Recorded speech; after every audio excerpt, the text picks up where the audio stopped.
கொடைக்கானல் மலைப்பகுதிகளில் விளைச்சல் அதிகரித்துள்ளதால் கடந்த ஆண்டு கிலோ 150 ரூபாய் வரை விற்பனையான பிளம்ஸ் பழங்கள் இந்த ஆண்டு கிலோ 80 முதல் 85 ரூபாயாக விலை குறைந்துள்ளதாக விவசாயிகள் தெரிவித்தனர்.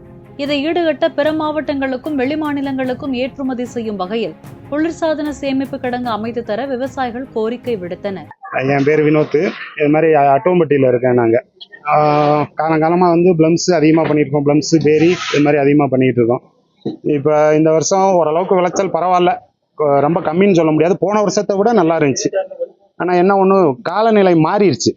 மழை பெய்ய வேண்டிய நேரத்தில் வெயில் அடிக்க வேண்டிய நேரத்தில் மழையும் பெஞ்சதுனால கொஞ்சம் பாதிப்பு. இந்த ஒரு மாசமாக மழை நிற்காமல் பெஞ்சதுனால எங்கேயும் வெளியில் ஏற்ற முடியாமல் கொஞ்சம் விலை குறைஞ்சிருச்சு. ஒரு 100 ரூபா 150 ரூபாய்க்கு போக வேண்டிய பழம் இன்னைக்கு 85 ரூபா இந்த மாதிரி ரேஞ்சில் போயிட்டுருக்கு.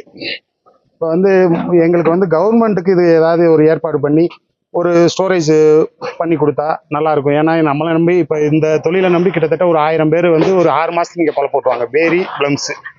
அதை இப்போ கவர்மெண்ட் ஏதாவது ஸ்டோரேஜ் மாதிரி பண்ணி கொடுத்து இதை கெட விடாமல் வச்சு கொடுத்தாங்கன்னா கொஞ்சம் நல்லாயிருக்கும்.